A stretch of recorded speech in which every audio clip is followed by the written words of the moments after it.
on this computer, and then I will post this to my YouTube site later. Okay, sorry about not reading that there. Okay, all right, so those are very important things to do. Now, there are 4 types of reactions we're going to do this semester, okay? There's actually only one other type of reaction, and it's basically an addition, but it's called a paracyclic reaction, which you're going to study next semester. But these 4 things are the only things we're going to be worrying about this semester, which is substitution, meaning we're going to take one group off and put another group on, okay? Not necessarily in the same position, but we're going to do that. Then we're going to do an addition where we're going to take something and we're going to add it across, typically a double bond. Okay. The other thing we're going to do is we're going to remove 2 things to create a double bond, and that's called an elimination. And then the last thing we're going to do is we're going to call a rearrangement. Okay. So the really important part of that is that there are only 5 things that can happen in a mechanism.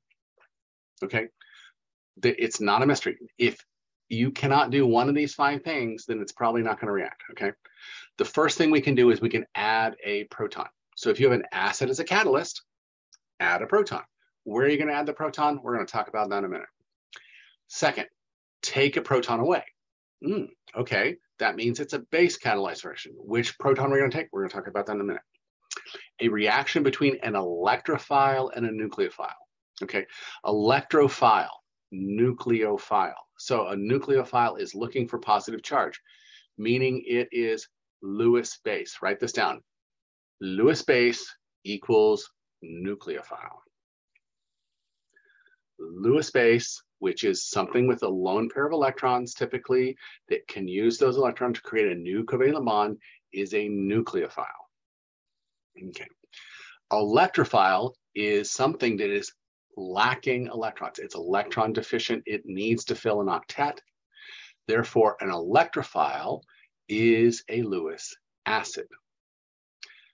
Electrophile is a Lewis acid. Write that down. Okay. Okay, so the other thing we can do is we can rearrange. This happens a lot in carbocations. Carbocations are electrophiles, but they rearrange very quickly to form the most stable carbocation we can form. And then we can break a bond to form either a stable molecule or an ion. Those are the only 5 things we can do. We can't do anything else in our mechanisms this semester. So it's not a mystery. Look for one of these 5 things, okay? That's the only thing that can happen. All right, so moving along, we can break our bonds in a couple different ways. Homolysis, meaning the same, means that we're going to get 1 each electrons. Okay, those happen when things are breaking apart and have equal electronegativity. We're going to see that a lot in chapter 10. Okay, but most of the time, up until chapter 10, we're going to see what we call heterolysis. The more electronegative atom is going to take the electrons. The less electronegative atom is going to lose the electrons. Okay, so in the first case right here, the Z is more electronegative than carbon. Therefore, it's taking the electrons, giving us a positively charged carbon. In case 2 here, Z is less electronegative than carbon, and therefore carbon keeps the electrons. It's always that way. Z determines whether or not the electrons are left on the carbon or not. More electronegative, closer to fluorine, the more likely it is to take the electrons. The further away from fluorine is, that means that the carbon is more likely to keep the electrons if it is more electronegative than Z. Okay, does that make sense? Questions? So hopefully you've already watched this video, but now we're going to talk about 2 kinds of acid. Okay, in our general, in Gen Chem, we talked actually about 3 kinds of acid. The first kind of acid we talked about were Arrhenius acids, and that involved they had to have water. Okay, so that's why we don't talk about that. because we typically don't necessarily have water in our reactions in organic chemistry. So what we do is we break it down into two other kinds of acids and bases. The first kind of acids and base is what we call a Bronsted-Lowry acid. A Bronsted-Lowry acid donates a proton. So that means any acidic hydrogen can be transferred to a basic material.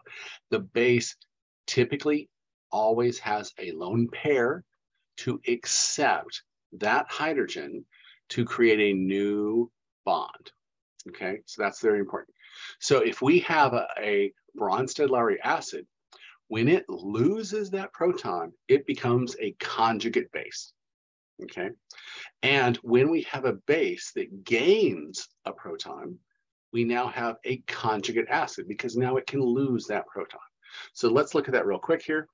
Classical Arrhenius acid, which would be the HCl reacting with water here. Notice the hydrogen is the thing we're transferring. And notice that the base here has a lone pair to accept that hydrogen.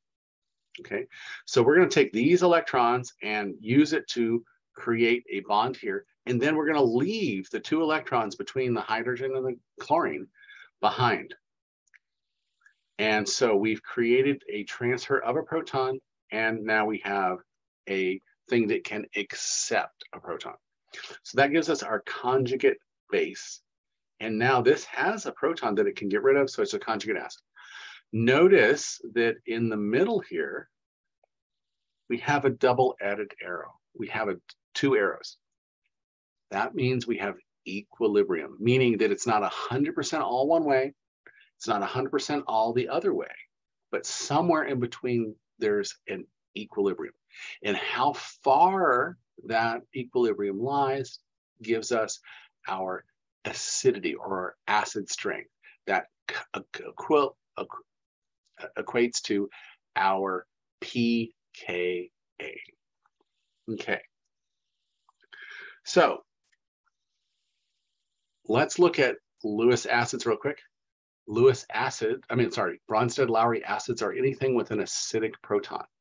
So you have your classical inorganic acids, HCl, sulfuric, etc. And then you have organic acids that include alcohols, acetic acid, phenols. Okay, we'll talk about that in a minute. But we also have bases. Notice that water is a base until it gets protonated. When it gets protonated, it's an acid. But water is also an acid because it can give up a proton to create hydroxide ion. So we have this is the conjugate base of water, and this is the conjugate acid of water. So water can be an acid or a base. Now, the reason it is that is because it has a hydrogen that it can transfer, and it has lone pairs. Okay, now let's look at Bronsted-Lowry bases. Notice Bronsted-Lowry bases always have a lone pair. They always have a lone pair that they can use to make a sigma bond with the proton it's accepting. So look at your lone pair, lone pair, lone pair, but oh, wait, there's this crazy little thing here. Oh, wait a minute. That is a pi bond. Those pi bonds are not in between the two carbon atoms, meaning they are out there in space and they can accept a proton. So pi bonds can also accept a proton. Therefore, pi bonds are also Bronsted-Lowry bases. All right. So the next thing we need to talk about is Lewis acid versus Lewis base. Okay, now in the absence of transferring a hydrogen, okay, Bronsted-Lowry is all about transferring hydrogens, okay? And so we started from a hydrogen that is partially positive going to something with a lone pair, okay? Lewis base and Lewis acids are different. Lewis bases are a electron pair donor, meaning they have a lone pair, they have a pi bond.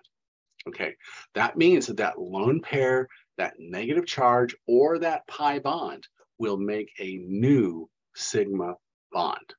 Okay, a new sigma bond. So a Lewis base is a electron pair donor that creates a new sigma bond. Yes, write that down. A Lewis base is an electron pair donor using those electrons to create a new sigma bond. Okay. Now, in contrast, a Lewis acid is something that has a deficiency in electrons, meaning it's either partially positive charged or positively charged. And that means, or it doesn't have any lone pairs at all. So it is willing to accept a pair of electrons to create a new sigma bond. So if we look at these are Bronsted-Lowry acids because they have protons they can transfer, okay? And they can accept a proton because of the lone pair. Okay, now these are only Lewis acids because they do not have lone pairs, and they will accept those electrons to make a new sigma bond, okay? So what that means is that a Lewis acid is anything that can accept electron pairs, okay? So this is a little different than the Bronsted-Lowry, okay? But it doesn't involve the transfer of a proton. It only involves the use of electron pairs. Questions on that? Okay, so what this means is we can have reactions where we have something with electrons reacting with something that has a deficit in electrons or a partially positive or a positive charge, okay? So what that means is all Lewis acids are electrophiles. They are looking for electrons. All right, so all Lewis bases are nucleophiles. They have electrons to make a new sigma bond. Okay, so what does that mean? That means anytime we have an unfull octet or a positive charge or even a partially positive charge, we can use electrons from a Lewis base right here to create a new sigma bond. Okay, notice that this molecule here that we've just created has a new sigma bond between the boron and the oxygen, and the charges cancel out. So the formal charge on boron is -1. The formal charge on oxygen is +1.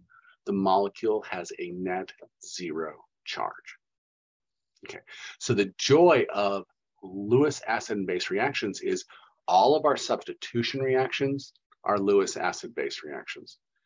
All of our addition reactions are Lewis acid base reactions. All of our elimination reactions are Lewis acid base reactions. All of our rearrangements typically happen with Lewis acids. Okay, so write that down. Substitution is an Lewis acid base reaction. Addition is a Lewis acid base reaction. Elimination is a Lewis acid base reaction. Rearrangement is a reaction within typically a Lewis acid. All right, questions on that? Okay, so that being said, I'm hoping you've all done this. Acid-base strength is all about the equilibrium associated between the pKa, between the conjugate acid and the conjugate base and the base. Now, what I want to do is, until we talk about amines in next semester, I want to only worry about the pKa, the acidity constant. Okay, so we're going to compare all of our acidity constants to figure out which is more acidic or less acidic. Okay, now, because these are really big numbers, 10 to the -5 to 10 to the -50, we actually take the natural log of them, and that gives us a whole number. So it usually gives us something between, -10 and +60. Okay, so what we'll see is that gives us a range of strong to medium acids. Okay, now this is a general trend here, but more importantly, you need to memorize the trend on this chart here, which is here. These are the pKa's you must know, okay? Carboxylic acids are the most acidic organic compounds. And they're acidic for one reason, and I'll talk about that in a minute. Phenols are more acidic than alcohols because of the exact same reason that carboxylic acids are. Okay, then we have alcohols, alkynes, alkenes, and alkanes. The change in acidity between the alkyne, alkene, and alkane has everything to do with the hybridization of the carbon. Okay, so let's talk about the 4 things really quickly that change our acid strength. Number 1, the element. Okay, there's 2 things that do this. Number 1 is electronegativity. So the more electronegative the atom, the more acidic the hydrogen attached to it will be. But size is more important. Now, size is more important because as the atom gets bigger and bigger and bigger, the bond between the atom that we're looking at, fluorine to hydrogen, chlorine to hydrogen, bromine to hydrogen, and iodine to hydrogen gets longer and longer and longer. Okay, what does that mean? That means HI is more acidic because it has a longer bond. And then HBr is less acidic than HI, and HCl is less acidic than HBr. And in fact, HF is not even what we consider a strong acid. Its pKa is above 0. Okay, so size is more important than electronegativity. If they're about the same size on the same row, electronegativity is our key. Second thing, hybridization. sp hybridized orbitals are more acidic than sp2, and sp2 hybridized orbitals are more acidic than sp3. Why? The reason is that an sp has half s and half p. What that means is the s orbital is smaller and holds things closer. So it holds the electrons closer, so it's more willing to give away the proton. sp2 is only 1/3 s. So it's going to hold it sort of tight, but not as tight as the sp. Therefore, it's going to give off the electron, the hydrogen, after an sp, but before an sp3. And then the sp3 is only 1/4 of the s orbital. It's mostly 3/4 p, so it's going to be less likely to give it off because the electrons are held further away from the nucleus, and therefore it's less stable, and therefore it's less acidic.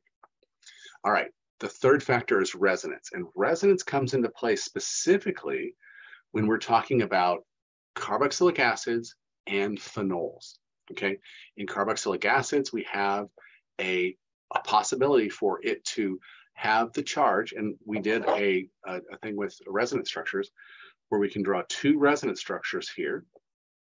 And in these resonance structures, we can have the negative charge on one carbon, oxygen, or a negative charge on the other oxygen, which means when we draw a resonance hybrid, the one that's kind of in between the two, we have a partially negative charge on one oxygen and a partially negative charge on the other. Okay, so what does that mean? That means that when we have those resonance structures, we can be more acidic. Now let's apply that to something like sulfur. In sulfuric acid, right here, we can actually have these negative charges distributed out over 4 oxygens. Okay, so the same thing is happening in sulfuric acid, is that it's very acidic because of resonance. Now, what happens when we lose that resonance? What happens when we have an oxygen that can't transfer that?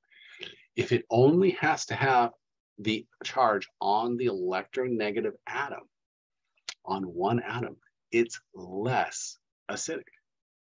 Okay, spreading it out over multiple atoms makes it more acidic. Having it stuck on one atom is less acidic. Okay, the other trend, which is really cool, is that if the more electronegative atoms is the negative charge on the more electronegative atoms, it's going to be more acidic, meaning that all oxygen anions, they are going to lose their protons to create that anion faster or be more acidic than any carbon anions, because oxygen is more electronegative. More electronegative can stabilize charge.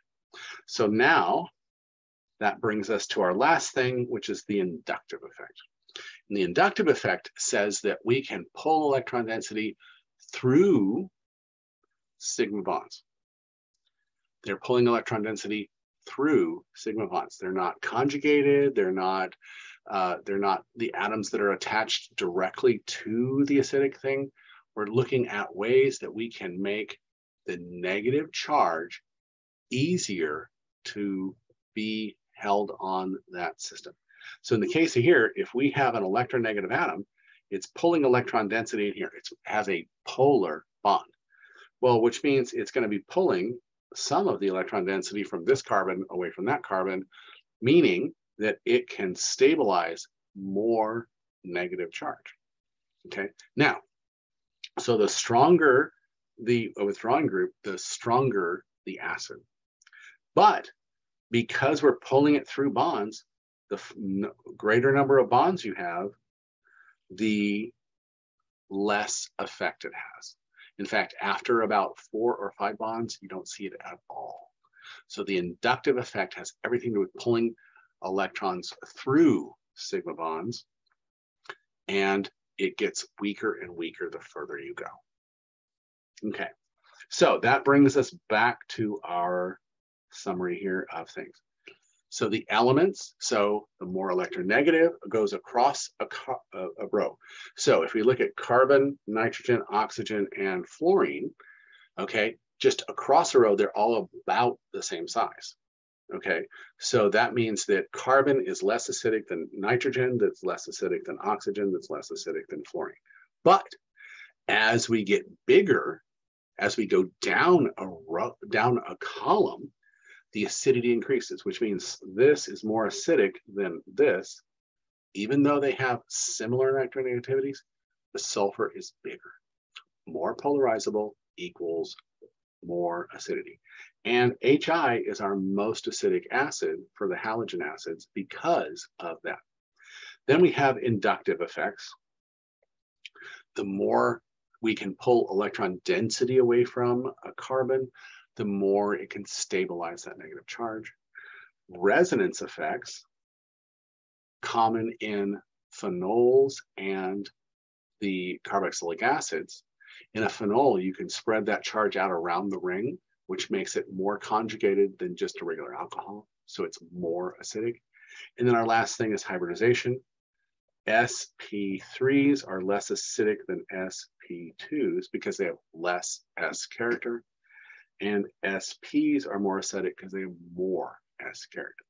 Now, let's look at these pKa's you have to know. You have to know. Carboxylic acids are most acidic because the oxygens are electronegative and we have conjugation. Phenols are more acidic than alcohols because we have an electronegative atom, but we have the same electronegative atom we have an alcohol. So the contributing factor there is conjugation. We can move those electrons around the ring. Then we have alcohols are more acidic than carbon-hydrogen bonds because oxygen is more electronegative than carbon. And now we get into the hybridization. sp, sp2, and sp3. Now, these are the ones you need to know. 5, 10, 15, 25, 45, and 60. Okay, you should be able to rank any of those compounds in that area. And for the SH stuff are here, it's going to be right here between phenols and alcohols. We have a bigger atom, but we don't have conjugation. And of course, the acids, the strong acids, HCl, H2SO4, and HI are all less than 0. So they're very, very strong. Okay. So let's talk about a couple organic acids in particular.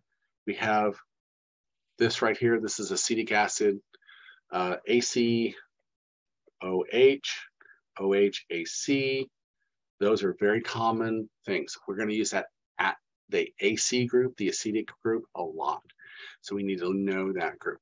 Now, we also need to know this one right here. We're going to learn this in chapter 11, specifically on what we're going to do with it. But why is this so acidic? Why is this -7? Oh, wait, hold it.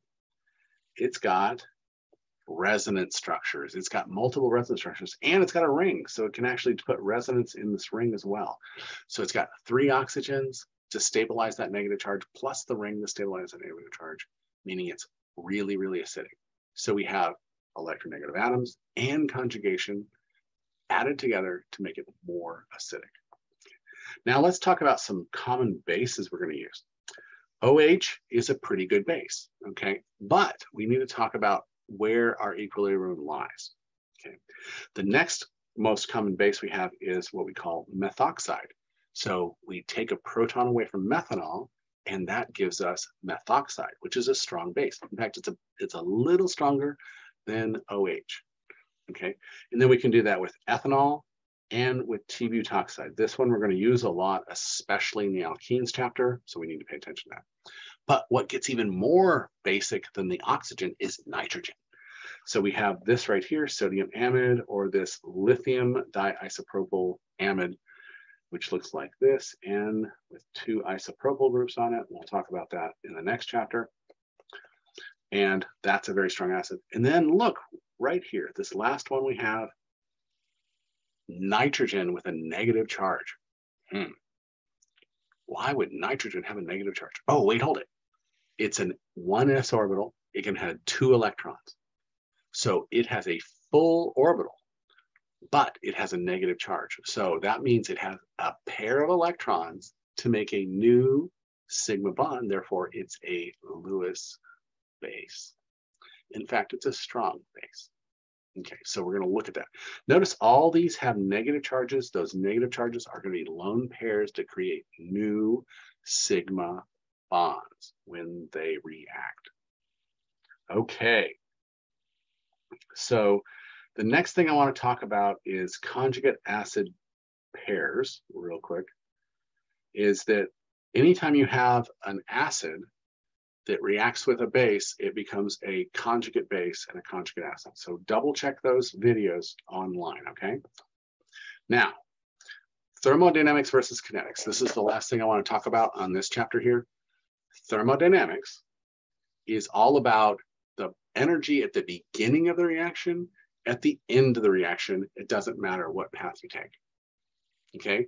So if the beginning of the reaction has more energy than the end of the reaction, we have one set of laws. If the energy at the beginning of the reaction is lower than the end, that's another set, okay? So in the case of thermodynamics, if the energy at the beginning is higher than the energy at the end, then we have an exothermic reaction because it had to give off energy to get to this more stable state. And it usually gives it off as heat. The other way around, it had to absorb heat to get to this higher energy state. So thermodynamics is all about the beginning and the end. It doesn't matter how fast. Kinetics are how fast something happens. Okay, so you want to have, if it's one step, it's going to be faster than 2 steps, or if it has a slow step and a fast step, it's all about the kinetics, the overall rate of that total reaction. Okay, questions on that? Okay, all right. So what we can look at here is we have equilibrium constants. And our equilibrium constant says that the amount of products divided the amount of starting materials equals our product. So if your reaction goes to 100% yield, which most reactions don't, then you have a very high equilibrium constant because you have more products than starting material. Okay, as your starting materials go to 0, that product, that K number gets very, very big. Now, Most reactions have it go somewhere in between.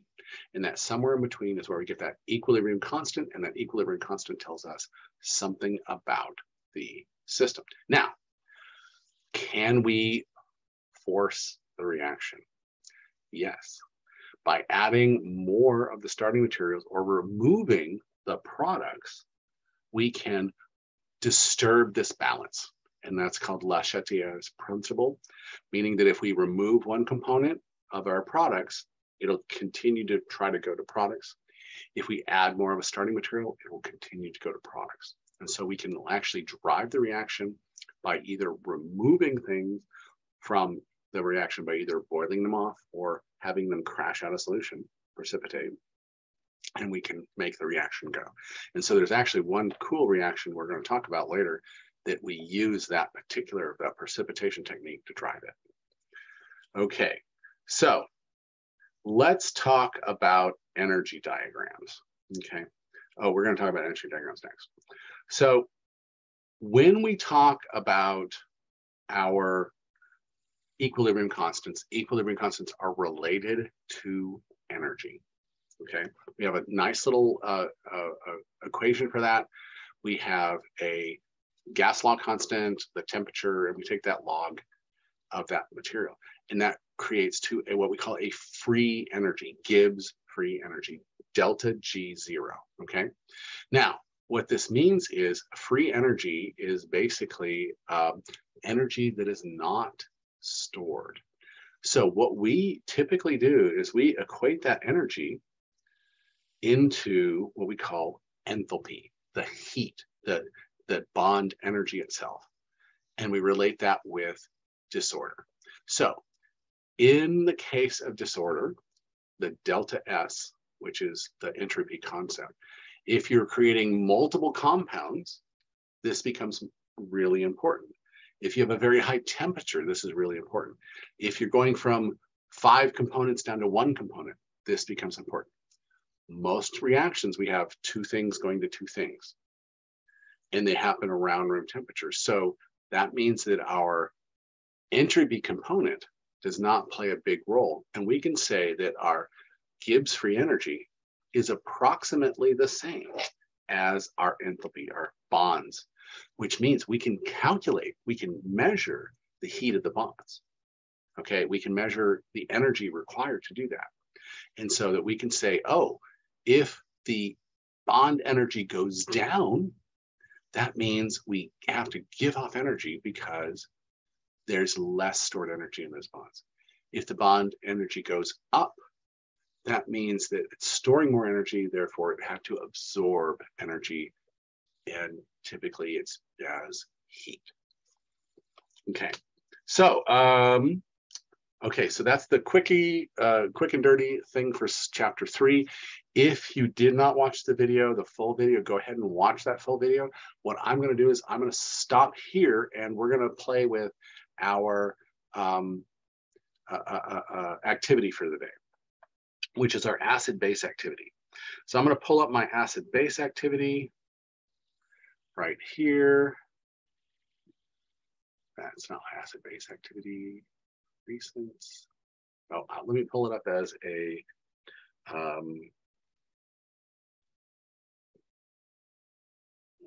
there we go. So I'm going to share my screen. So everybody go ahead and get your acid-base activity. Okay, where is it? Oh, it's hiding under there. All right. So what I'm going to do is I'm going to stop sharing and start resharing. Okay. Share, acid-base activity, share.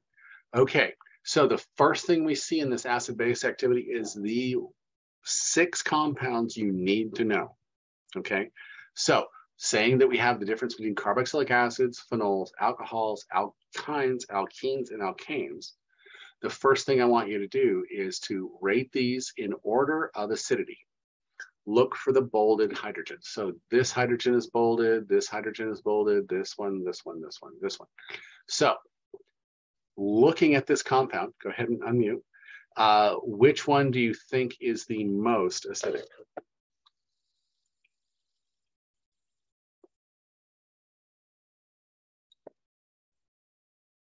Bueller, Bueller.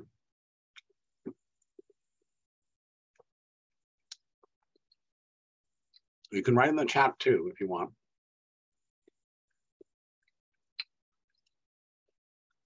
So using the chart above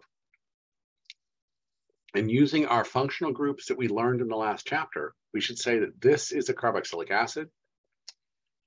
This is a phenol. This is an alcohol.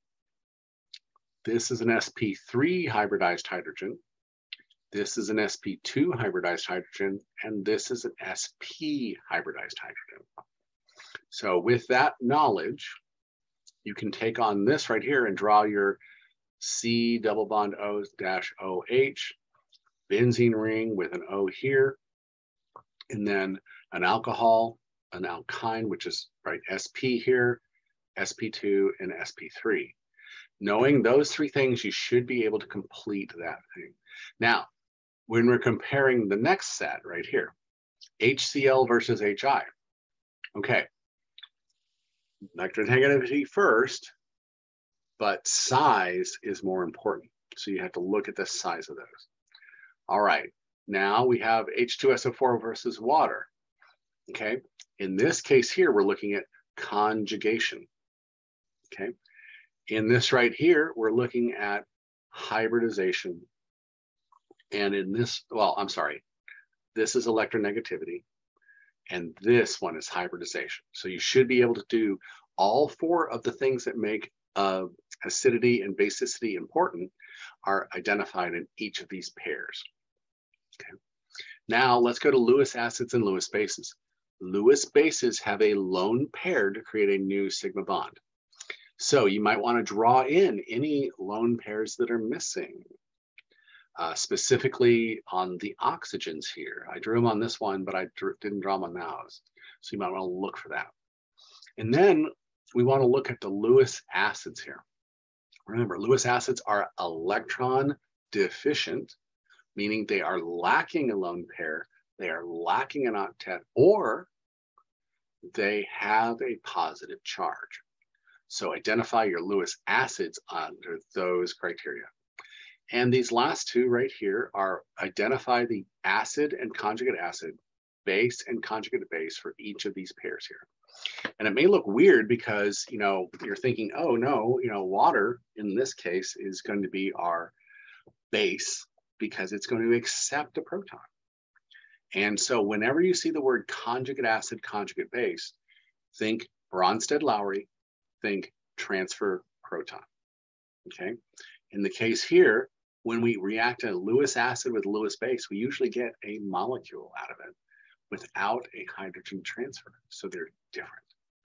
Be careful. Okay. And then this last one here, according to the definition, a Lewis base is what? Okay. So be very careful when you answer this question, because you also want to be able to answer what a Lewis base is and a Lewis acid is, because one's going to be a electron pair acceptor, and one's going to be an electron pair donor. And you need to know the difference between those two, because that's going to be very important in chapter 4 and 5 and 6. Well, more in 6 than anything else. Okay, questions on the activity? Okay, so with those instructions, after class, go ahead and upload this activity to Canvas before midnight, and I will start grading those. I did test positive for COVID, but I don't seem to have any symptoms just yet, so hopefully I'll get everything graded this week, including your test corrections. I'll start doing those today as well. Okay, questions on that? Okay, I'm going to stop sharing this, and I'm going to start on chapter 4. I'm sorry about chapter 3 being so crazy rushed, but we do have those videos online. And so, but I think I hit the high points, the most important points, and those are the ones that are exemplified by the acid-base activity. Okay, so I'm going to go ahead and share my screen with chapter 4, and we're going to start nomenclature. Okay, share. Why is it paused? There it is. All right, chapter 4, nomenclature. So nomenclature means we have a system, okay? We're gonna follow this system. In fact, if we go to our, I'm gonna stop share, I'm gonna go to Canvas, and I'm gonna pull up organic chemistry, go to files. Actually, let me share my screen so you can see where I'm going. Chrome, there we go. Let's go back.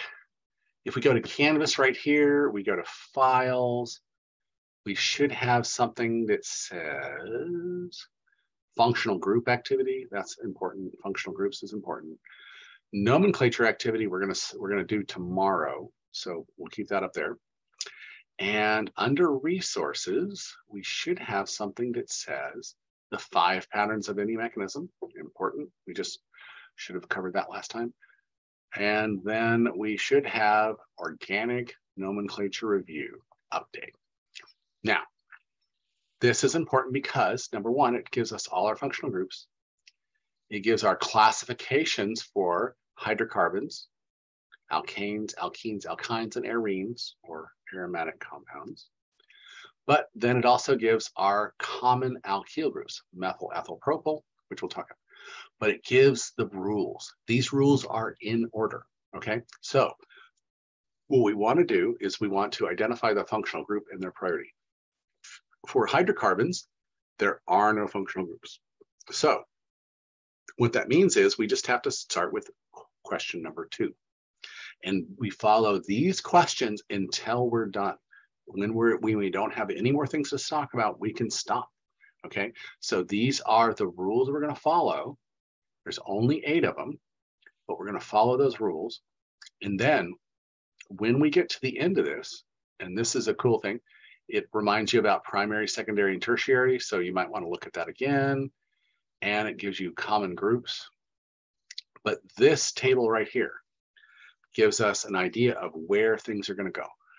Through this chapter, we're actually only going to go up to this part, the hydroxyls or the alcohols. Okay, so what we're going to do is we're going to cover all of this below this, and then you're going to cover all the ones above this in the second half. But it gives you a good place to start. And notice this is the general structure using R groups right here. And when you can see, when we do aromatic compounds, this will also help you when you do, I believe it's chapter 13 or 14 in the next semester. These are all the names you would use for an amine with a benzene group, a alcohol with a benzene group, a ketone with a benzene group, an aldehyde with a benzene group. So those are all listed here. So you can use this, download this, use it all next year as well, okay? So I just wanted to draw your attention to that. I'm gonna go ahead and stop sharing that and go back to the iPad. And share screen, iPad. Okay, questions on that nomenclature review thing, okay? Download that, use that to do your homework because it is going to help. Those rules, I'm going to talk to you about them. The rules are going to be very laid out really well. I'm not going to say which functional group and priority yet. We're going to do that when we get to alcohols, but right now we can start with rule number 2, which is our longest parent chain. Okay, so nomenclature is a system, okay? So we start with rule number 1, we move to rule number 2 until we run out of rules to use, okay? So we don't need to memorize names, we need to memorize rules, okay? And know the rules in order, okay? That's the most important. Now, the systematic nomenclature we use is put out by the IUPAC, International Union of Pure and Applied Chemistry, okay? So that is IUPAC, and I'll say IUPAC nomenclature. And that's the most precise nomenclature. We'll have common names, which are not really systematic. They're kind of developed by engineers and they're lazy, but we also have the IUPAC name. The IUPAC name is always right. The common name can be used if it's common, but IUPAC names are always right. Because there's billions of compounds, you can't memorize names. You need to just learn the rules. There's only 9 rules. So 9 rules is easier than a billion compounds. Okay. So the next thing we need to know is what a substituent is.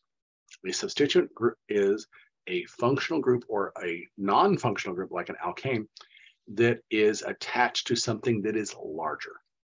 So what we're going to see is that a lot of things will have a main chain and then everything else is the substituent. Okay. And then common names are not as systematic, and I'll go over those. So the first thing we need to talk about is alkanes, meaning only sp3 hybridized carbon and hydrogen bonds. Only sp hybridized combination of bonds. And so we're going to do that by the number of carbons in that alkane. So we're going to say that alkane is a straight chain. So that means all of the carbons count toward the name.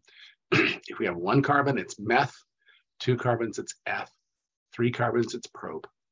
4 carbons, it's bute. So those are the hard ones. And then we have penta, hexa, hepta, octa, nona, and decane. Okay. Then when we go up to 11, it's un decane, meaning 1 plus 10 is 11. Do, meaning 2. Deca, meaning 10. 2 plus 10. Trideca, tetradeca, pentadeca, hexadeca, heptadeca, octadeca, nonadeca. So 9 plus 10, 19. And then icosane. Icosane is 20. That's the highest number you'll have to memorize. Now, if you want to remember the first 10, because meth, eth, prop, and butyl are not necessarily systematic, we can do Mary eats peaches, but Paul has had only 9 donuts. Okay. Now, that's a mnemonic that might help you remember the first 10 of them. Everything else goes by a system. Un, 1, deca, 10, do, 2, deca, 10, tri, 3, deca, 10, etc. So these are things you'll need to know, either the pattern or the names. You'll have to memorize those names. Questions on straight chain alkanes. Okay, so when we have substituents, when we have these groups that are attached to another bigger chain, we have to call them substituents, and we signify that with the YL. Okay, so if we have a methyl group hanging off a bigger chain, we're going to call that the methyl group. Okay, so it's a methane with a hydrogen there, but if it's bonded to a carbon, right here, if it's bonded to a carbon, it's going to be on some bigger chain. That's what the big squiggle means. The big squiggle means some bigger chain. So there's something bigger than 3, bigger than 4 over here. So we can signify that with the CH3 with a dash, or the ME, meaning meth. But again, the YL here is the important part. The YL tells us that it is a group attached to a bigger group. Okay. All right. So again, it's really easy to draw these where you have a methyl group. Let's say we have something here. This is the attachment. This is the short chain that is on the main chain. And just likewise, would have ethyl group is the short chain attached to a longer chain. Okay, then that being said, okay, so now once we get up to when we have 1 or 2, we do not have any isomers at all. We can only do the meth and the eth. However, once we get up to 3, we have our first isomer, and an isomer is a constitutional isomer, meaning same number of atoms, just in a different arrangement.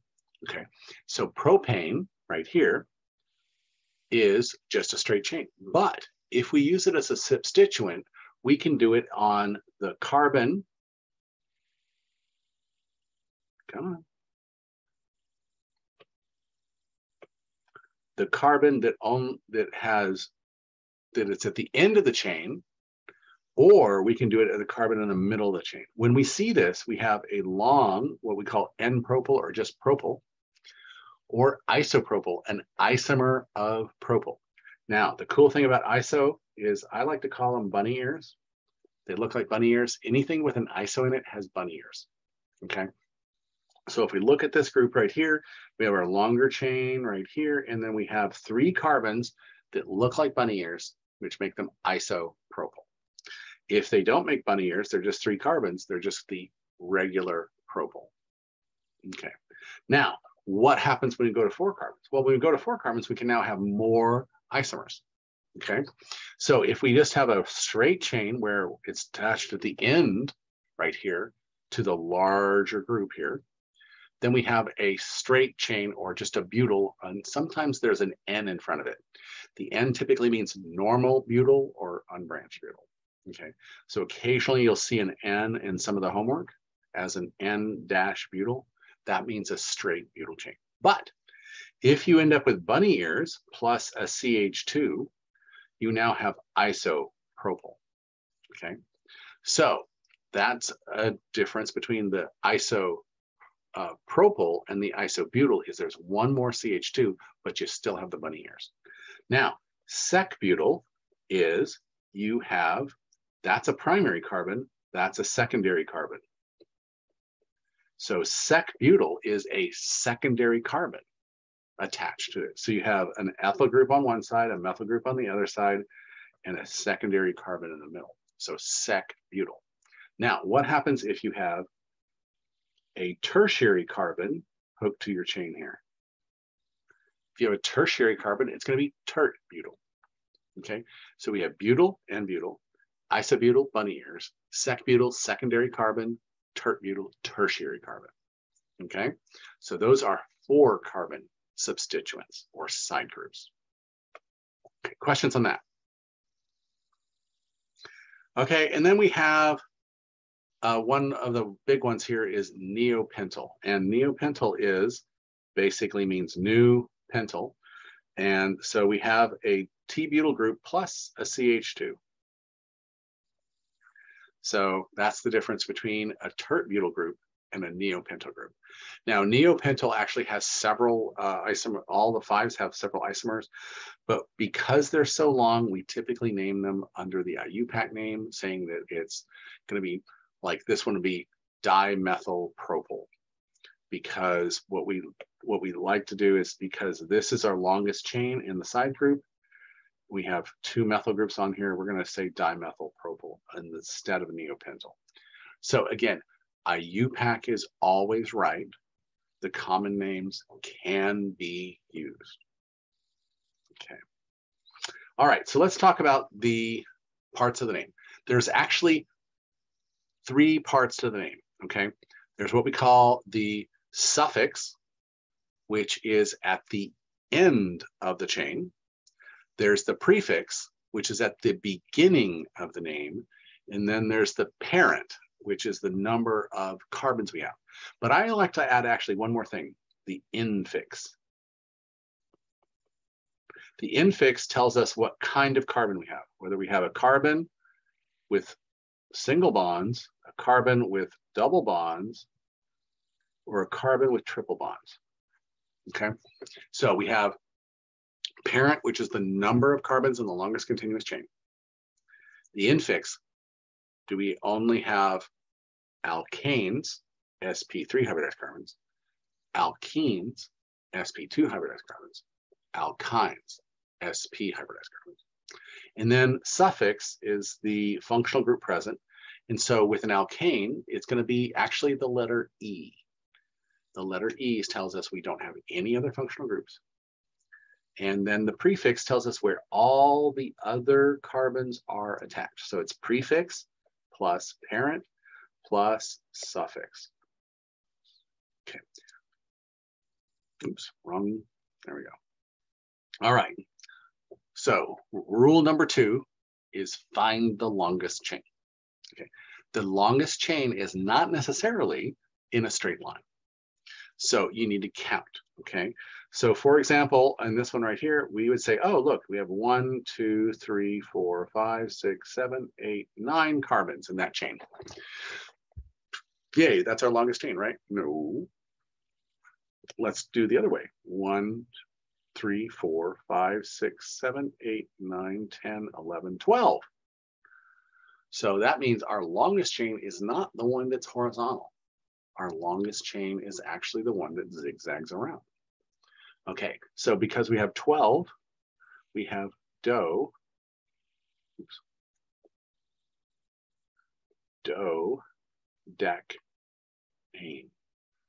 Do for 2 plus 10, ane means we don't have any double bonds. We only have sp3 hybridized carbons. So it's dodecane. Okay, so that's our longest chain. Okay, now let's look at this one right here. Luckily, this one's actually linear for us. 1, 2, 3, 4, 5, 6, 7, 8, 9, 10, 11, 12. It's also dodecane. So it also has actually the exact same substituents. Those are exactly the same compound, drawn 2 different ways. So always try to find your longest chain first, okay? Now, when you're trying to decide where your longest chain is and you have 2 choices, like in this case right here, we actually have 2 choices for our longest chain of being 13, tridecane, okay? But which one do we choose? We choose the one with more substituents. Why? We're choosing the one with more substituents because it'll be easier to name the substituents. The less complicated the substituent is, the easier it will be to name. Okay, so in this case here we have 1, 2, 3, 4, 5, 6, 7, 8, 9, 10, 11, 12, 13. 1, 2, 3, 4, 5, 6, 7, 8, 9, 10, 11, 12, 13. We have 1, 2, 3 substituents, 1, 2, 3 substituents. Oh, but if we numbered it this way, let's number these in red. 1, 2, 3, 4, 5, 6, 7, 8, 9, 10, 11, 12, 13. We only have 2 substituents. We have the ethyl group and this longer, more complicated group. So we don't want to choose that one. We want to choose the one with the more substituents. When we do that, it makes it easier to name because on our system here, we have an ethyl group to name, we have a methyl group to name, and we have 1, 2, 3, 4, 5, a pentyl group to name. So we can do ethyl, methyl, pentane, instead of having to do this 3-methyl pentyl as a complicated name. So we might get to that eventually, but if we have a choice, always choose the more substituents with the simpler naming structure. All right, so now let's add our substituents here, okay? We found our longest chain. Now let's identify our substituents. So in this case here, we've identified this here as our longest chain, and we have a CH3, we have a CH3, and we have this group here. So this is the isopropyl group, isopropyl, propyl, and then these are both methyl groups. Remember, the YL at the end of the name means it's a substituent. Okay, now what we want to do is we want to have the lowest number possible. Okay, so we have 2 ways to number this particular chain here. We know what our substituents are, and we want to do it where we name them our lowest number. So if we name from this direction here, we get our first substituent on 2, our second substituent on 4, and our third substituent on 5. Okay, and that's numbering from this direction here. If we number from the other direction, we get our first substituent on 4, our next substituent on 5, and our next substituent on 7. So that means our numbering from this system here, 4 is bigger than 2, 4 is bigger than 5 is bigger than 4, and 7 is bigger than 5, meaning we have to name it from this direction. So we're going to name it from this direction here with our first methyl group on 2, our second methyl group on 5, and then our our second methyl group on 4, and our isopropyl group on 5. Okay, the cool thing is if you have 2 of the groups that are the same thing, you can put them together as mono. Mono would be just one of them, but you can do di, tri, tetra. So in this case here, we're going to do our propyl group first. And, well, no, okay. So we have our substituents labeled in our smallest number, okay? So in this case here, if we look at this one right here, we actually are going to have no spaces and no capital letters and no comma, no other. So we're going to have the number here indicates where the group is, right here. The name indicates what the group is. The dash is between a number and a group. Okay, we're going to do this again on the next thing. I just want to show you. And then if you have two things that are on the same thing, you put a comma in between saying that one of these methyl groups is on the 2 and one of them is on the 6. And then our parent is 8 carbons long. So that's how we do it. Unless you're at the beginning of a sentence, you never capitalize it. It's all going to run together. All there. No spaces. You have dashes. You have names. You have substituents. You have numbers. Now let's go to the next rule. Okay. The next rule is if you have more than one substituent, you have to alphabetize. Okay, if you have all of the same substituent, you get to use di, tri, tetra. So in the case here, we have 1, 2, 3 methyl groups. So we get to call that trimethyl. And then let's number it from this side here. So we have 1, 2, 3, 4, 5, 6, 7, 8, 9. The reason I numbered it from that side is because the first two groups are lower in number than the last group. So we have a total of 11 carbons. So we have undecane. We have 1, 2, 3 methyl groups. So we can say trimethyl. And we're identifying them where we have the numbers on the lowest section. So we have 3, 4, and 9. So we have 3, 4, 9 dash trimethyl, no space, undecane. Okay, notice that the substituent blends into the parent chain, the undecane. Now, in the E at the end indicates we have no double bonds and no triple bonds. Okay. Now, if you have more than one type of substituent, you have to alphabetize them, but you ignore di, tri, tetra, but you do include iso. So you do not ignore iso or cyclo as part of your system. We'll talk about cyclism. So in this case here, we have 1, 2 methyl and then an ethyl group. Methyl comes after ethyl alphabetically. Even though we have dimethyl, which should go in front of it, we don't count the di, tri, tetra. So our numbers are going to be 1, 2, 3, 4, 5, 6, 7, 8. That means we have 8 in our parent chain. So we have octane. We have 2 methyl groups. So we have dimethyl. And we have an ethyl group, which is ethyl. And our ethyl group is associated with carbon number 3. So we have 3-ethyl-2, 6 dimethyl because we have a methyl group on the 2 and a methyl group on the 6. Octane, no space. Okay, so we want to have the lowest number. We want to have the longest parent chain. We want to alphabetize our substituents. Okay, so, but when something has a weird name like a propyl group or something like that, then we have to use it. Okay, so in this case here, we have 1, 2, 3, 4, 5, 6, 7, 8, 9, 10, 11, 12, 13 carbons. So we have tridecane.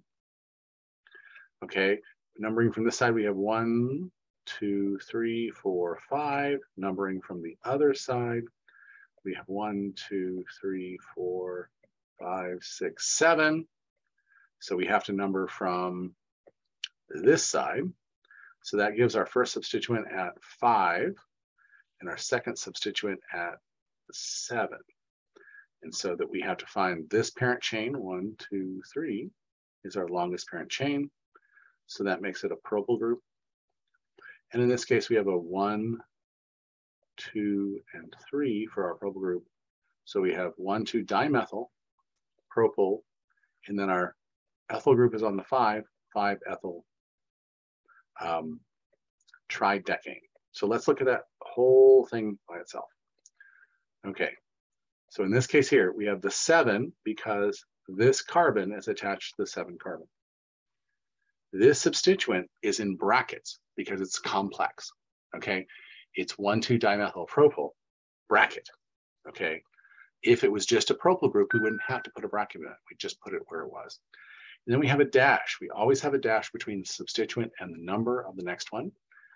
And then we have the number, which is where this carbon is, carbon number 5, dash, ethyl. And notice there's no space with our parent group here. So substituents run into parents.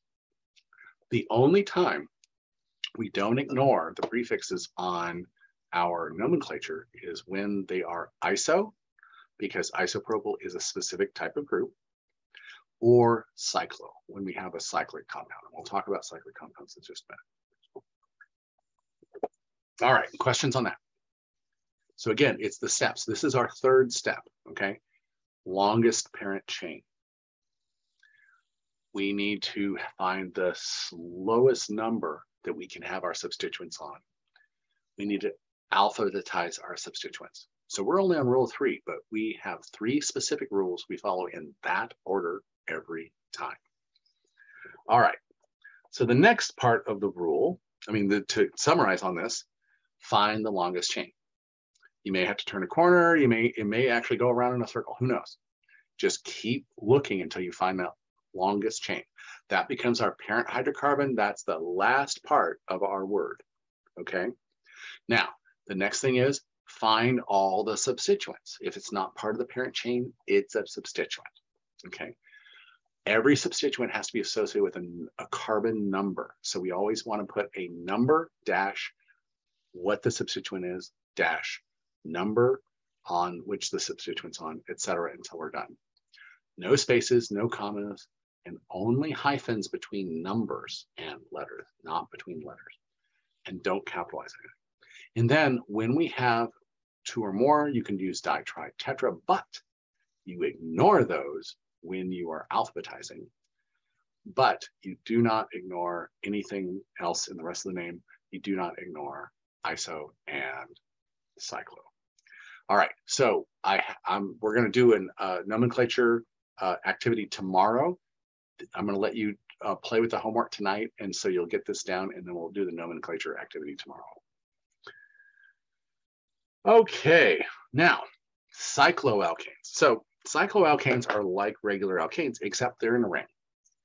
So cyclo means ring. Now, they have a slightly different general formula than regular hydrocarbons. Regular hydrocarbon, which only has sp3 hybridized carbons, has a structure that is carbon. The number of carbons is going to be 2 times the number of hydrogens plus 2. If you think about that, that's because we have carbons. Each of these carbons has 2 hydrogens on it, but the one at this end has an extra hydrogen, the one at this end has an extra hydrogen. But notice that each of the other ones, 2 hydrogens, 2 hydrogens, 2 hydrogens, 2 hydrogens, 2 hydrogens, and those 2 at the end are those plus 2.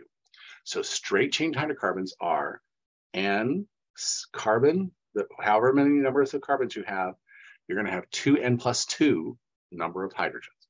Okay. Now, if you lose the one at the end here and the one at the end here and make a ring right here, make a ring, you lose those 2 hydrogens. So our general formula gets simpler. The number of carbons times 2 times the number of carbons equals the number of hydrogens. So let's look at cyclopropane, the smallest ring we can make. 3 carbons makes a small ring, and we have 2 hydrogens, 2 hydrogens, 2 hydrogens. So we have C3H6. Okay, so it follows our rule here. So we'll see that time and time again. It'll always follow this rule. Then we go up 1 carbon to cyclobutane. So prop meaning 3, but meaning 4, penta meaning 5. So we go up and then we go up. So you can keep doing this. So you can have cycloicosane, which is cyclo C20, which would have H40. All right, so if we have substituents on the ring, we're going to start numbering from wherever the first substituent is. But in the case of two substituents, we have to know whether they're on the same side of the ring or the opposite side of the ring. So let's look at this one right here. So if I redraw this cyclohexane in a perspective like this, where this bond's coming out at us and this bond's coming out of us, and both of the methyl groups are down versus the hydrogens being up here, they're on the same side of the ring. We have that ring creates a plane, and they're on the same side of the ring. We call that the cis isomer, cis meaning same. Okay. Now, if we redraw this again with this other isomer, we're going to have one hydrogen up, one hydrogen down, one CH3 group up, one CH3 group down, which means this CH3 group is on the opposite side of the ring from this CH3 group. Okay, so they're on opposite sides. And so we call that the trans or opposite isomer. Okay, we're going to use the same thing, and these are technically what we call stereoisomers. We're going to talk more about stereoisomers in chapter 5. Stereo does not mean, ooh, that's really cool music. Stereo means in space, where they are associated in space. That's why stereo gives you that, you know, that through space interaction with the way you hear sound. Stereo means in space. So in space, these two are on the same side, so it's the cis isomer. In space, these are on opposite sides, therefore it's the trans isomer. Questions on that? Okay. And again, I'm recording this so you can go back and read this as needed. So stereoisomers are only different in the way the atoms are oriented in space, stereo meaning space, okay? So that means that when we look at it, redraw this here, they're on the same side of the ring. So imagine this ring creates a plane right here, and they're both on the same side of that plane.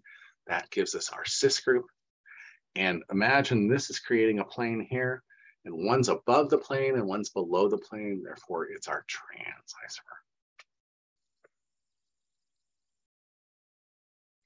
Okay, so now let's talk about naming cyclohexane. So if you don't have any substituents, it's just the number of carbons in the ring. So if you have 10 carbons in the ring, cyclodecane. If you have 20 carbons in the ring, cycloicosane. If you have 3 carbons in the ring, cyclopropane. Now, if you do have a substituent, it's always going to be on carbon number 1. Why? It's the only thing that's different. That's where it's a ring, so you can start anywhere you want. But if you have something different, if you have at least one attachment, that means you start on number 1. So that means this is the one thing here. But do we need to write it there? No, because it has to be 1, because that's where we have to start it. So you do not need to include 1-methyl cyclopentane here, because it's already assumed. Now, so that works with any of them. So if we have an ethyl group on cyclohexane or this group, ooh, wait, hold it. 1, 2, 3, 4, 5 carbons in this main chain, in this chain. We have 4 carbons in this cyclohexane. Which one's the longer parent chain? The 5 carbons is the longest parent chain. Therefore, it has to be named for the 5 carbons, meaning the cyclobutane is the substituent. Okay, so that means we have 1 is because we're at the end of the chain. This would be the 1 position. If it was attached here, it'd be 2. If it was attached here, it'd be 3. 1 cyclobutyl, because it's a substituent, YL, substituent. Pentane is our longest parent chain. So rings can be substituents if they are smaller than a longer straight chain. And if you have 2 rings attached to each other, the bigger chain is the parent, the smaller, the bigger ring is the parent, the smaller ring is the substituent. Okay, so now that says if we only have 1 substituent. What if we have 2 substituents? Well, in 2 substituents, we want to get the lowest number possible. So in the case here, we're going to number from 1 to 2. So we're going to have 1 methyl, 2 propyl. Why is it 1 methyl and 2 propyl? Ooh. Alphabetize. MNOP, M comes before P, therefore 1 methyl, 2 propyl. If that was an ethyl group there, we would have 1 ethyl, 2 methyl, because ethyl comes before methyl alphabetically. So let's look at this one right here. We have 1, 2, 3. So we're going to have a 1 and a 3. But which substituent is lower alphabetically? The ethyl group is lower than methyl. So the ethyl group gets the number 1 position, and the methyl group gets the 3 position. What if they're the same? Well, that's great. You just start at one of them and get a lower number. You don't want to do 1, 3. You don't want to go all the way around the thing and do a 1, 5. You want to get the lowest number possible. So it's going to be 1, 3 dimethyl cyclohexane. Cyclopentane, 5 carbons, cyclopentane, 5 carbons. Questions on that? Okay. Now, what if you have more than 2 substituents? You're trying to get the lowest number possible and then alphabetize, okay? So lowest number possible, then alphabetize. So if we went around this way, we started here, we would go 1, 2, 3, 4, 5, 6. So that wouldn't be low number. So we're actually going to start here and go this way because we have a total of 1, 2, 3, 4 carbons, and we get all substituents on those 4 carbons. Okay. So that being said, we have to have an ethyl group, a propyl group, and a methyl group. So the ethyl is going to come first, methyl is going to come second, propyl is going to come third, alphabetically. So even though the ethyl group is on this 4 carbon, but we have to go 1, 2 gives us our lower number. So we have 4 ethyl, 2 methyl, 1 propyl, cyclohexane, because we have 6 carbons in the ring. Okay. What if we have 2 of the same group or 3 of the same group? Well, we get to use that di, tri, tetra, but we have to identify the locations. So in this case here, we have the dimethyl as 1. Because if we start with the dimethyl on 1, we have 1, 1, 2. If we started with the single methyl, we'd have 1, 2, 2. That's a higher number. So the one with the 2 substituents that are the same is our lowest number. Therefore, we start there. And we start with 0 with our 1, 1, 1, 1, and 2 trimethyl cyclopentane. All right, questions on rings?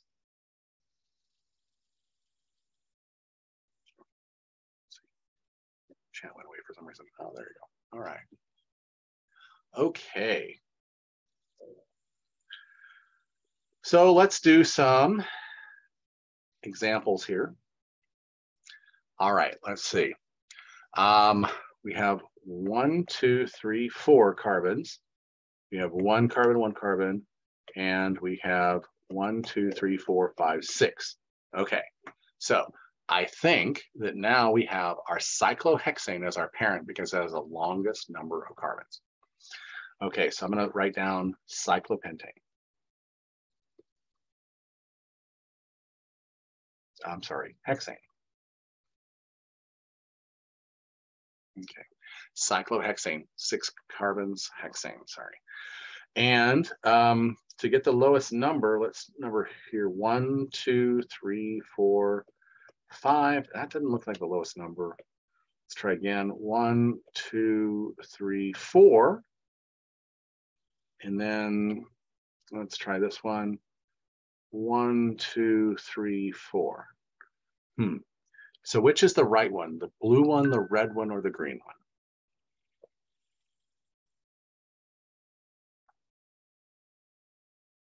one? One, 2, 4. 1, 2, 5. 1, 3, 4. I think it's the red numbers are going to be our lowest thing. So we have 2 methyl groups here. So we have a dimethyl,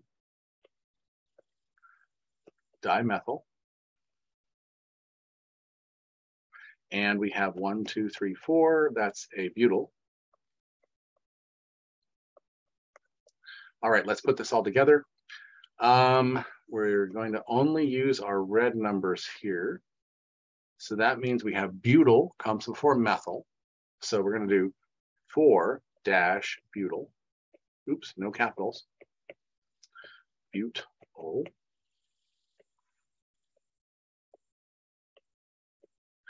Let's see, dash 1, 2, 1, 2 dimethyl.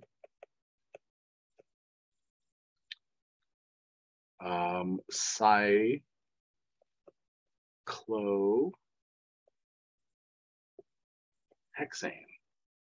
No capitals again. Okay, so we've got our ring numbers. Can you explain again why you don't use the green numbers? Excellent question. Okay, let's go ahead back to these.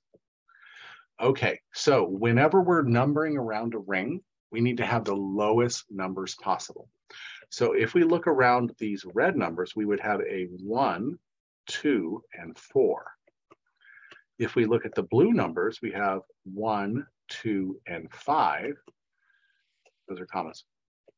And if we look at the green numbers, we would have 1, 3, 4. So 1, 3, 4 is higher than 1, 2, 4, and 1, 2, 4 is lower than 1, 2, 5. So the red numbers are the lowest numbers. Does that make sense? Excellent. So now notice what I did. I figured out what our parent was and I wrote it down. And then I figured out our substituent, wrote it down. And I figured out our substituent, wrote it down. And then I figured out the numbers. Do this.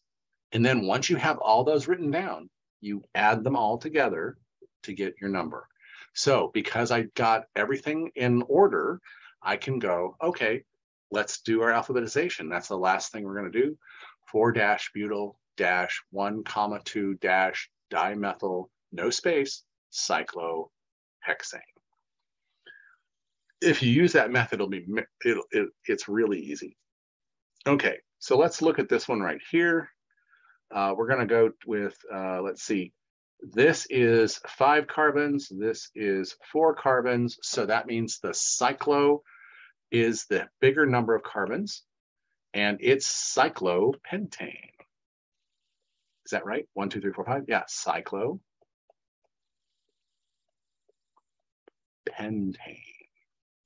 Okay, so that means this is our substituent.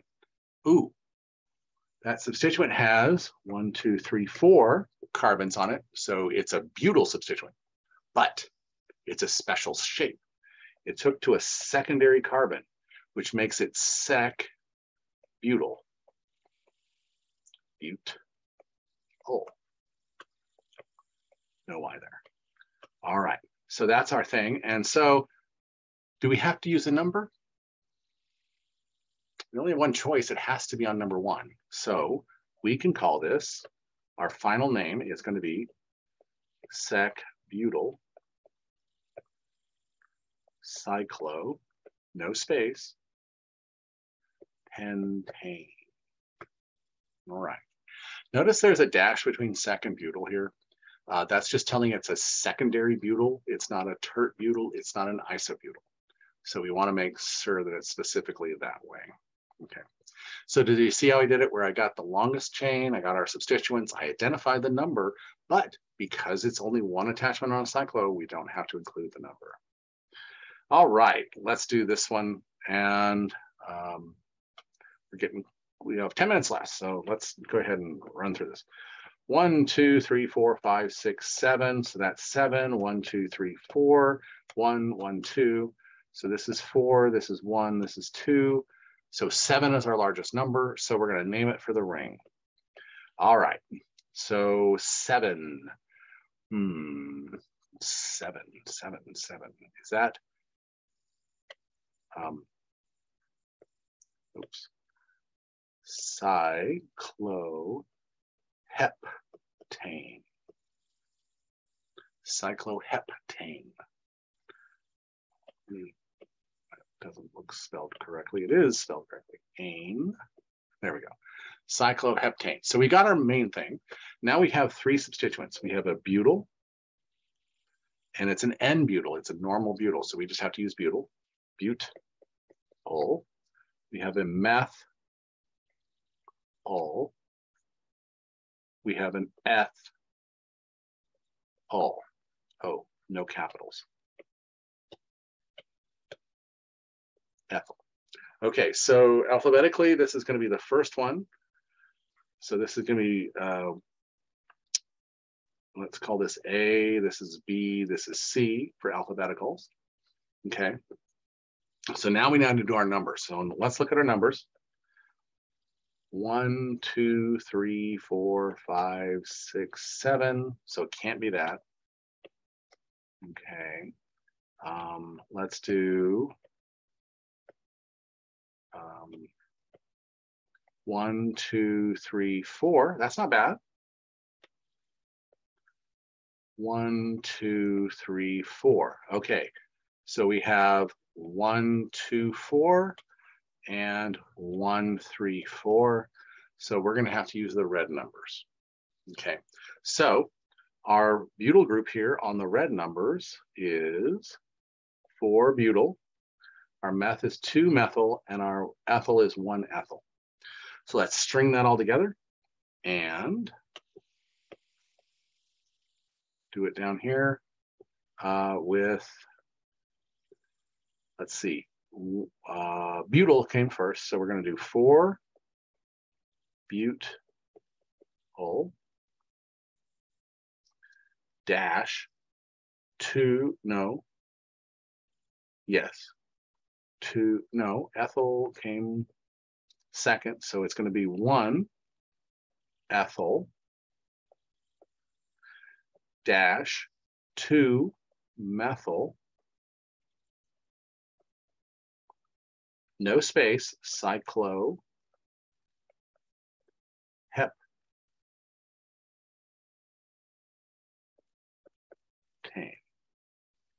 So let's look at our answers here. Answers on the slide are 4-butyl 2,1,2-dimethyl cyclohexane, sec-butyl isopropane, 4-butyl 1-ethyl 2-methyl cyclohexane. Okay. All right. Questions on that? All right. We got 10 minutes left. I want to do bicyclo compounds, and then we're going to take a break for the day. We're going to do a nomenclature experiment tomorrow. We're going to do only the first half of the page. I'll take away the stuff on the back half, but we're going to do that. So what if we have, instead of 1 ring, we have 2 rings? Okay. So that means we have a different compound and we have to name it differently. Okay. So in a bicyclo compound, you have 2 fused or bridged rings. Okay. The difference is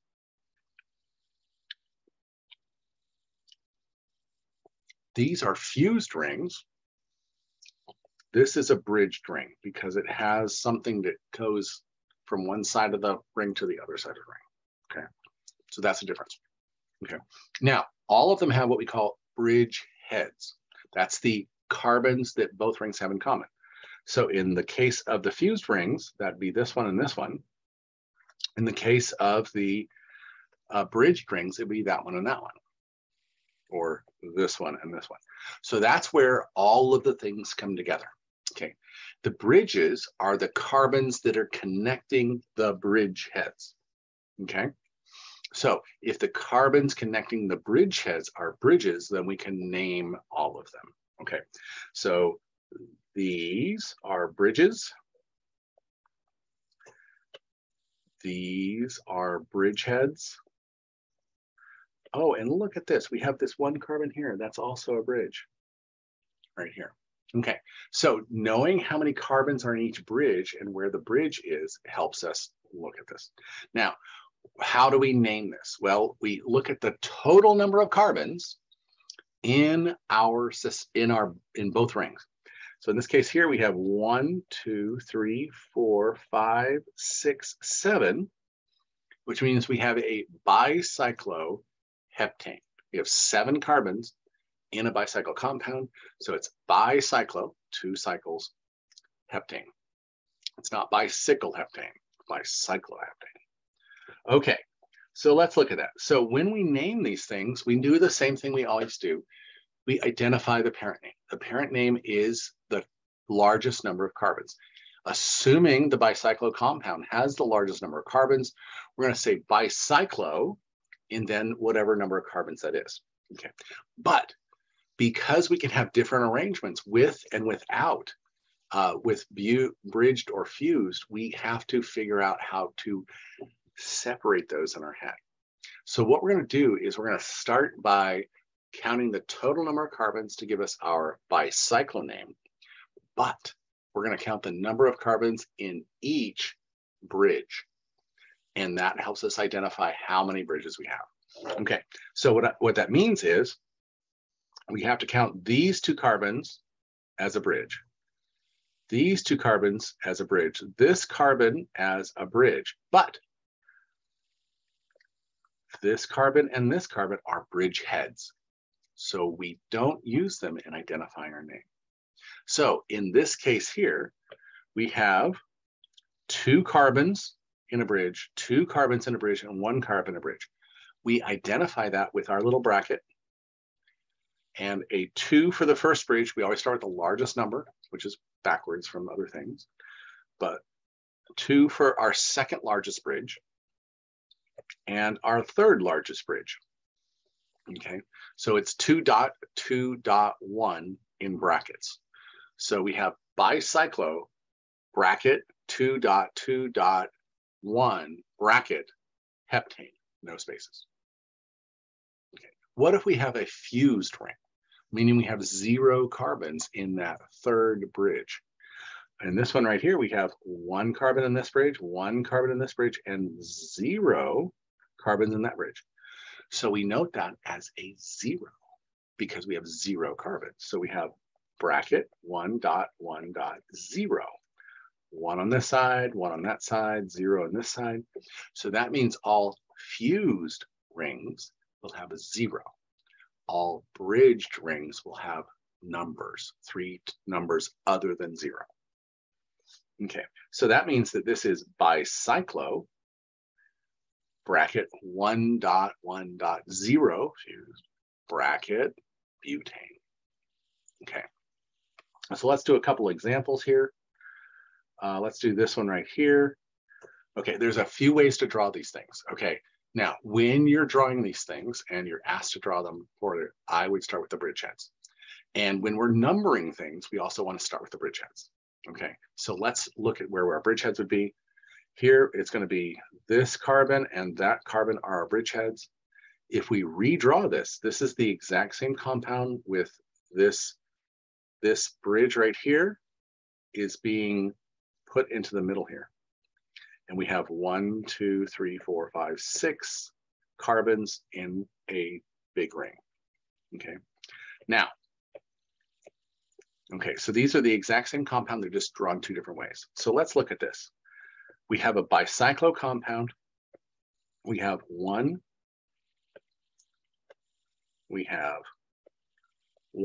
2, 3, 4, 5, 6, 7, 8 carbons in our bicyclo compound. This is a substituent. So that means we have octane, bicyclooctane. Okay. So there are 8 carbons in our ring structure and we have a substituent.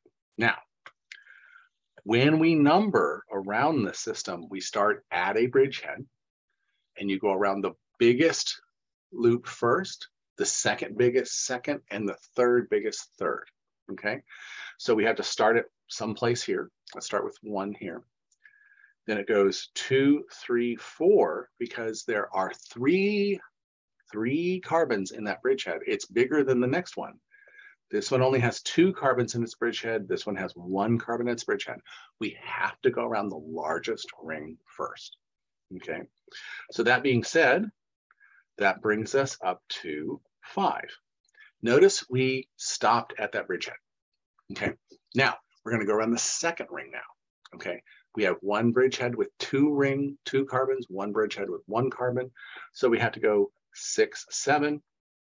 Now, 1's already numbered. We don't go 8 there. Okay, the last bridgehead is where the last bridge you number 8. Okay, now you're saying, but this substituent is now on the highest number. Doesn't matter.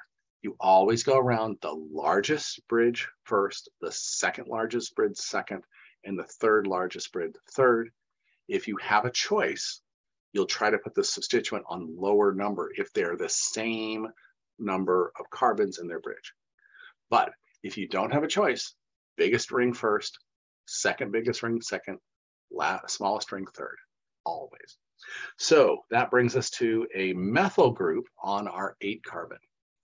So let's try to figure out our name here. Okay, so we have bicyclooctane. So bicyclooctane, because we have 8 rings in 8 carbons in 2 rings. So we have bicyclooctane. And we have 3 carbons in this bridgehead, 2 carbons in this bridgehead, 1 carbon in this bridgehead. So it's going to be 3.2.1 bicyclo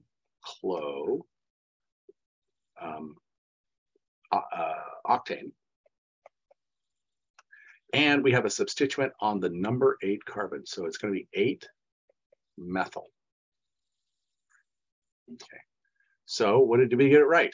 8-methyl bicyclo 3,2,1-octane. Okay. So we will continue this tomorrow with our activity here. It's at 11:42. So I'm going to go ahead and quit now. I'm going to stop recording and I will upload this to our video.